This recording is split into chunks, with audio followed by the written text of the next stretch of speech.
بسم اللہ الرحمن الرحیم، السلام علیکم۔ میں ہوں سیبی کاظمی، آپ دیکھ رہے ہیں فیس بک اور یوٹیوب۔ آج 10 مارچ سوموار کا دن، دوسرا ویلاگ۔ کچھ اہم خبریں بھی ہوں گی، لیکن اس ویلاگ میں پاکستان کی قوم کی تقدیر کا فیصلہ انشاءاللہ 72 گھنٹوں میں کیسے ہو سکتا ہے، میں اس پر تفصیل سے بات کروں گا۔ میری درخواست ہے کہ آپ اپنا وقت ضرور دیں اور سمجھنے کی کوشش کریں۔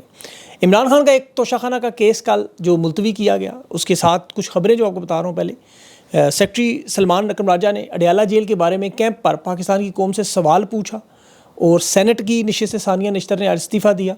امریکی صدر ڈونلڈ ٹرمپ پر ایک قاتلانہ حملہ وائٹ ہاؤس نے پکڑا، اس کی تفصیل۔ اور ایران کے معاملے پر عرب ممالک نے امریکہ کو بتا دیا کہ 3 دن کے اندر 4 ممالک کیسے ختم ہو سکتے اگر ایسا معاملہ ہوا۔ ساری تفصیل سے بات کرتا ہوں، لیکن میری درخواست ہے کہ سب سے پہلے آپ ایک منظر اپنے ذہن میں تصور کریں کہ آپ لوگ سو کر اٹھیں اور آپ کو اطلاع آئے گی کہ عمران خان کی رہائی ہوگی۔ اب آپ کا پہلا رد عمل کیا ہوگا؟ آپ لوگ پاؤں میں جوتیاں ہیں نہیں ہیں، کس رنگ کی شلوار ہے، کس رنگ کی قمیض ہے، آپ اس کی فکر نہیں کریں گے۔ گاڑی پہ ہوں گے، پیدل ہوں گے، جس حالت میں بھی ہوں گے، آپ یہ جاننے کی کوشش کریں گے کہ خان کو بنی گالا، زبان پاک یا خیبر پختونخوا، کس طرف خان کو رہا کیا آپ نے اس طرف دوڑ لگانی۔ یہ میں آپ کو دعوے سے کہتا ہوں، اور میں آپ کو دعوے سے کہتا ہوں کہ انشاءاللہ العزیز یہ ہوگا۔ میرا اللہ پہ ایمان ہے، کیونکہ رات جتنی گہری ہو روشنی اتنی ہی چمکدار ہے، جتنا زیادہ اندھیرا ہو اس کے بعد پھر سورج طلوع لازمی ہے۔ جب سارے راستے بند ہوں تو پھر سمجھ لیں کامیابی کا دروازہ کھلنے والا ہے۔ یہ قرآن پاک کی آیت ہے، زندگی کا سبق ہے کہ حالات بد سے بدتر ہو تو سمجھ لیں آپ کی آزمائش کا وقت ختم ہونے والا ہے، اور اس وقت یہی ہو رہا ہے۔ جب سب کچھ آپ کے خلاف ہو تو آپ سمجھ لیں کہ اب کامیابی لازمی ہے۔ اس لیے آپ نے مایوس نہیں ہونا، ثابت قدم رہنا ہے کہ یہ انشاءاللہ گہری رات جو ہے وہ روشن صبح کی طرف جا رہی ہے، اور یہ مسلمان ہونے کے ناطے ہمارا ایمان بھی ہے، اور آپ سب بھی جانتے ہیں۔ اب آپ نے کرنا کیا ہے؟ دیکھیں 24 کروڑ کی عوام کو صرف 72 گھنٹے کی قربانی، صرف 72 گھنٹے کی، 1 منٹ بھی اوپر نیچے نہیں۔ آپ کی تقدیر کا فیصلہ آپ کے اپنے ہاتھ میں۔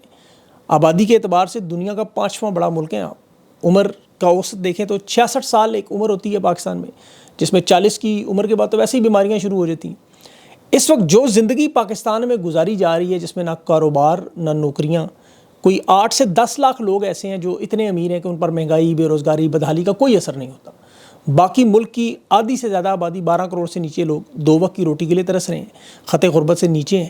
مڈل کلاس کے لوگ نوکریاں کر کے قرضوں میں دبے ہوئے ہیں، گھر کے اخراجات پورے کرنے مشکل ہیں، تنخواہیں یا تو بجلی کے بل میں چلی جاتی ہیں یا بچوں کی فیس دینا مشکل ہے، کوئی شادی بیاہ آ جائے اخراجات تو وہ تو بڑی مشکل ہو جاتی ہے پورا کرنا۔ پوری زندگی محنت کر کے آپ 2 یا 3 مرلے کا گھر بنا لیں تو یہ سمجھتے ہیں زندگی کی معراج ہے جی، بہت بڑی۔ ہر تنخواہ دار نے گلی کے نکر کی دکان پر کھاتا رکھا ہوا ہے، پورا مہینہ ادھار لے کے چلایا جاتا ہے۔ اگر بل دے دیں تو فیس نہیں دے سکتے، فیس دے دیں تو کتابیں نہیں آتی، کتابیں آ جائیں تو کوئی عید شبرات پہ کپڑے نہیں بنوا سکتے۔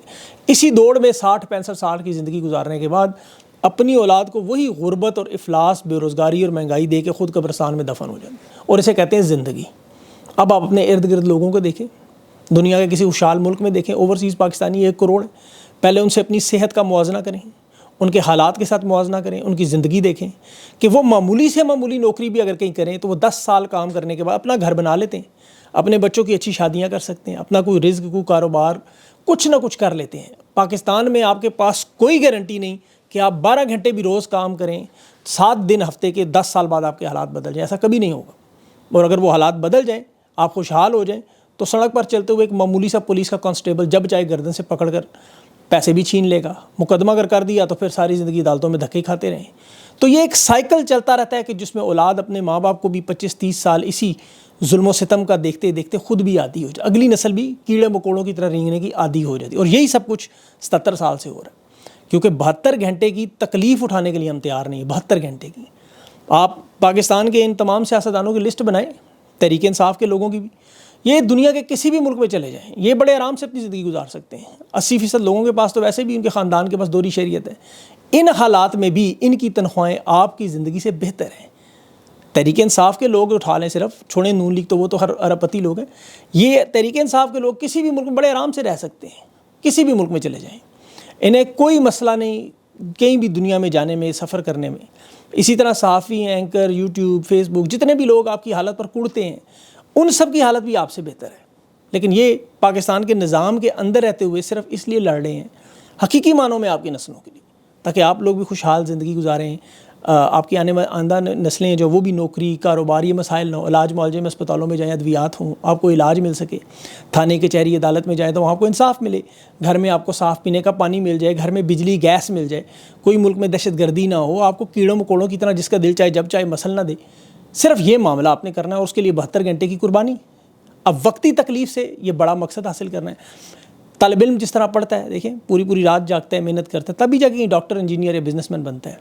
آپ دنیا بھر کی تحریکیں اٹھا کے دیکھ لیں، جو ملک آج خوشحال ہے، طاقتور ہے، وہاں کی عوام نے قربانی برداشت کی، اپنے 3 4 دن دیے. عمران خان کی اس وقت 72 سال کی عمر ہے اور 583 دن میں اگر وہ جیل میں بیٹھا تو وہ اپنے لیے تو نہیں کر رہا. اس نے تو وہ عروج کا وہ سارا دور دیکھ لیا جو پاکستان کی شاید آئندہ آنے والی 50 سال میں کوئی نہیں دیکھ سکتا. اب وہ یہ چاہتا ہے کہ یہ ساری بنیادی سہولتیں آپ کے پاس ہوں، ساری سہولتیں. اس کے لیے 3 دن کی قربانی ہے. یہ روٹی کے چکر سے نکلنا ہے. 24 کروڑ کا ملک ہے، 10% 2 کروڑ 40 لاکھ بنتے ہیں. 3 دن کے لیے صرف سڑکوں پر بیٹھ جائے، صرف 3 دن کے لیے. آپ کے مقابلے میں 7 لاکھ کی فوج ہے، 6 لاکھ کی پولیس ہے، 13 لاکھ لوگ بنتے ہیں. آپ 2 کروڑ 40 لاکھ لوگ. 24 گھنٹے کے اندر مسئلہ بھی حل ہو سکتا ہے. خان کی رہائی بھی ہو سکتی ہے، الیکشن بھی ہو سکتا ہے، ملک میں نظام بھی بدل سکتا ہے. اگر آپ لوگ یہ سمجھتے ہیں کہ آپ 24 گھنٹے کی قربانی نہیں دے سکتے تو پھر یہ نظام اس طرح نہیں بدلے گا. اب لوگ سوچتے ہیں کہ کوئی تحریک انصاف کا کوئی لیڈر آئے گا، کوئی ہمیں گھروں سے نکالے گا، پھر کوئی فسطائیت ہوگی، کوئی ظلم ہوگی. جس اسمبلی میں پاکستان کا سب سے بڑا ڈاکو، جسے انٹرنیشنل ادارے 10% خطاب دیں، جس کے سامنے دونوں بیٹیاں، مطلب آپ کے ایک بیٹا ایک بیٹی بیٹھ کے ڈیسک بجا رہے ہوں، اس کے دائیں جانب شہباز شریف ہو جس کا آدھا خاندان حکومت میں، پنجاب میں اس کی بھتیجی، اگلے 10 سال ان کے پوتے پوتیاں نواسے نواسیاں آپ کے اوپر حکمران ہوں اور آپ کی زندگی ایسے ہی چلتی رہے، تو اس جمود کو تو آپ نے خود توڑنا ہے. دیگر اقوام آپ کے سامنے ہے، بنگلہ دیش، بلوچستان میں بھی دیکھیں خواتین پرامن احتجاج کے لیے بیٹھی ہوئی ہیں، ان کا ساتھ دیں. گلگت چلاس میں لوگ 16 دن سے دھرنے پر بیٹھے ہیں، ان کا ساتھ دیں.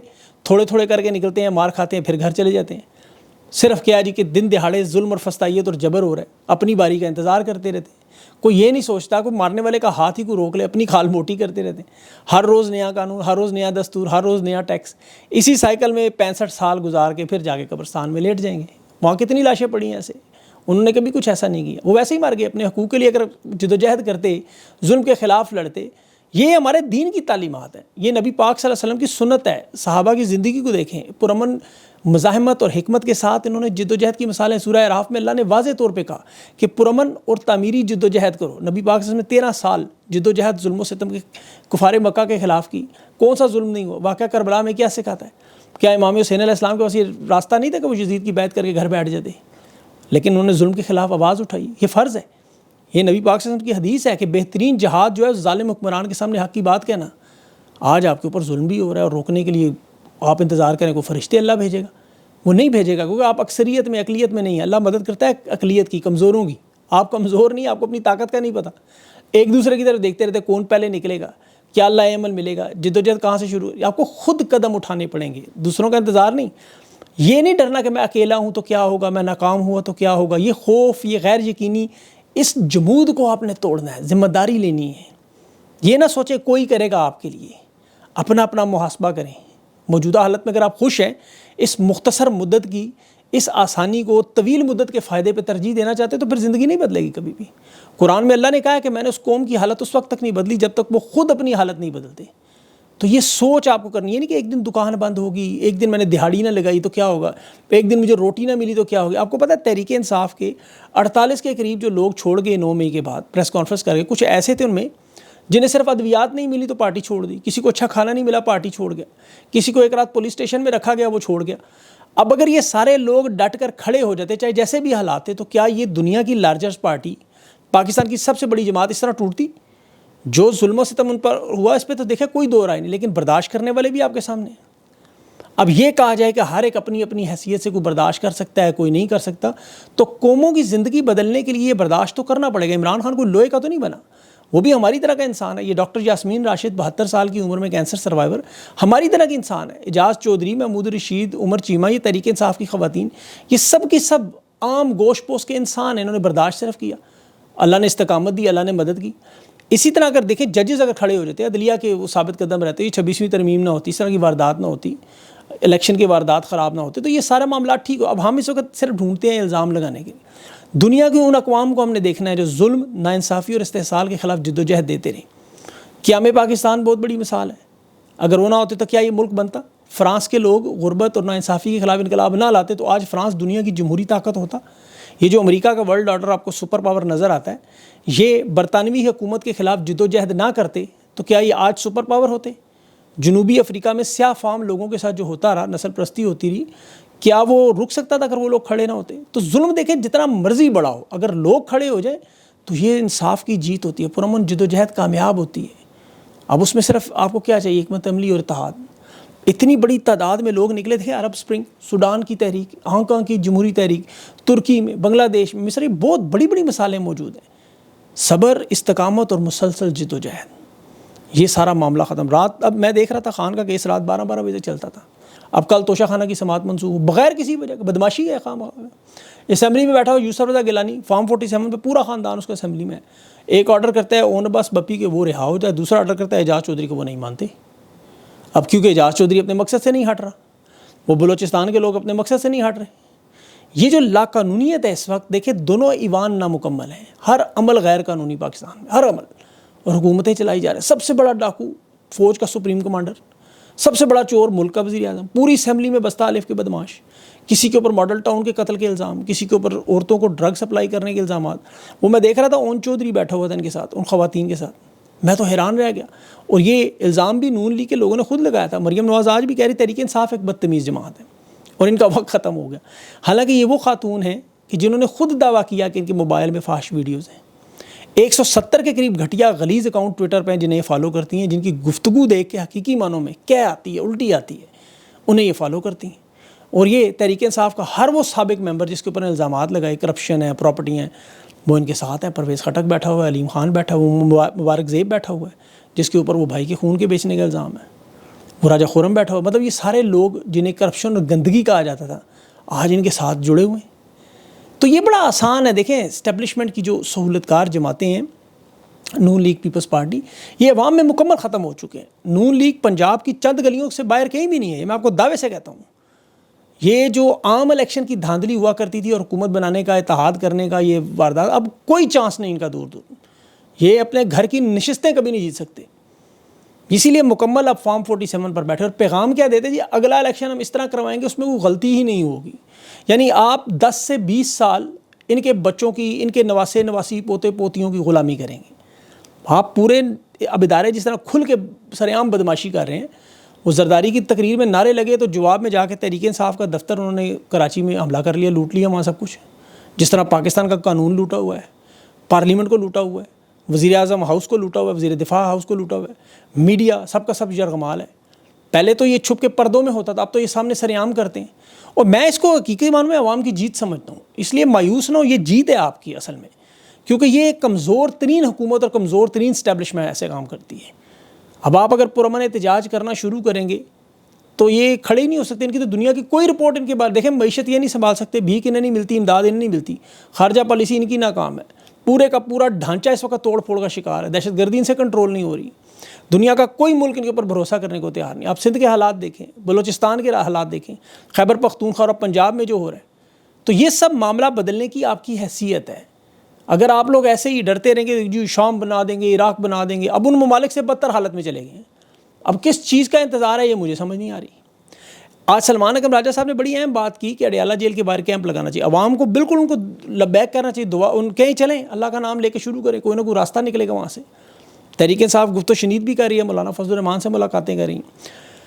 مولانا صاحب ہیں تو اسٹیٹس کو کی مثال ہیں، لیکن مجبوری کے عالم میں اگر اتحاد کرنا پڑتا ہے تو مولانا کی اپنی سیاست بھی اس میں بچتی ہے، تو میرے خیال میں اس میں کوئی مذائقہ نہیں ہے، اتحاد پھر بعد میں ٹوٹ بھی جاتے ہیں۔ تحریک انصاف کے پاس ویسے تو اپنی بہت بڑی طاقت ہے، یقین کریں۔ میری تو تمام صحافیوں سے، سوشل میڈیا پہ جو لوگ ایکٹیو ہیں، سب سے درخواست ہے کہ عوام کو موبلائز کریں، انہیں پیغام دیں۔ اسٹیبلشمنٹ کی تو دیکھیں ایک ہی چال ہے اور ایک ہی سازش ہے کہ خان کے ساتھ رابطہ کاٹ دیں اور عوام کو ان چھوٹے موٹے مسئلوں میں، پارٹی کے اندر لوگوں کو لڑانے میں، سوشل میڈیا پر آپس میں لڑتے رہیں تاکہ اصل موضوع کی طرف کوئی جائے ہی نہ۔ ایک بس منگل کی ملاقات بحال رکھیں اور اسی طرح بس وقت حاصل کریں، مقصد صرف اور صرف وقت حاصل کرنا اور کچھ بھی نہیں۔ بہرحال یہ کافی ہو گیا۔ امریکہ سے اطلاع، یہ سیکرٹ سروس نے اتوار سوموار کی صبح ایک مسلح شخص کو وہاں پکڑا ہے اور ان کو اطلاع ملی تھی کہ یہ کوئی خودکش آ رہا ہے اس طرف، وائٹ ہاؤس کی طرف، تو بندے کی وہ معلومات اس کے ساتھ میچ کر گئیں، اس کے پاس پہنچے، اس نے آگے سے بندوق نکال لی، اس کے بعد پھر سے اڑا دیا۔ اب یہ معاملہ اس لیے اہم ہے کہ ڈونلڈ ٹرمپ پر 2 دفعہ حملہ ہو چکا ہے، وہ اس وقت امن کے چکر میں پوری دنیا میں، کہا تو اس بندے کو ذہنی مریض فی الحال انہوں نے کہا، لیکن یہ خطرات اس کے لیے واقعی موجود ہیں اور موجود رہیں گے، ماضی میں بھی ہوا، آگے بھی ہوتا رہے گا۔ تو یہ اسی لیے کہ جو شخص بھی امن کی بات کرے گا، روکنے کی بات کرے گا دنیا میں، اس کے ساتھ اسے کوئی برداشت نہیں کرے گا۔ ابھی ایران پر دیکھیں اس کے معاملات، اس کی کیا کوشش ہے کہ ٹیبل پر لے آؤں، معاشی پابندیاں ڈرا کے انہیں کس طرح منوا لوں. حملے کی اس نے دھمکی دی تو قطر کے وزیر اعظم نے کہا کوئی ایسا حملہ ہوا تو 4 ممالک تو ویسے ہی ختم ہو جائے گی. عرب امارات، بحرین، قطر، یہ تو 3 دن میں سارے فارغ. وجہ پانی ختم ہو جائے گا سارا، 3 دن برداشت نہیں کر سکتے. تو میرا خیال ہے آگے جنگ شنگ والا معاملہ کوئی نہیں ہوگا، ایسا ایڈونچر کوئی افغانستان میں بھی نہیں ہوگا. تو جنگیں اب نہیں ہوں گی انشاءاللہ. تو اب مذاکرات سے ہی معاملہ حل ہوگا، اور مذاکرات میں سب سے پہلے ابھی انشاءاللہ یہ چیزیں کلیئر ہوتی جائیں گی. عوام ایک دفعہ کھڑی ہوئی تو پھر آپ کے ساتھ ساری دنیا کھڑی ہو جائے گی، پھر ججز بھی کھڑے ہو جائیں گے، پھر آپ کو جو لوگ نہیں سپورٹ کر رہے وہ بھی کریں گے. ابھی تو پوری دنیا کر رہی ہے. تو اس لیے عوام پہ ساری ذمہ داری ہے، اور تحریک انصاف کی قیادت کو بس انہیں موبلائز کرنا ہے. عید میں اپنی تیاری کریں، اللہ کا نام لے کے شروع کریں، اور پھر اس کے بعد اللہ خود اپنے راستے بنائے گا. اپنا خیال رکھیں، مجھے اجازت دیں. اللہ حافظ.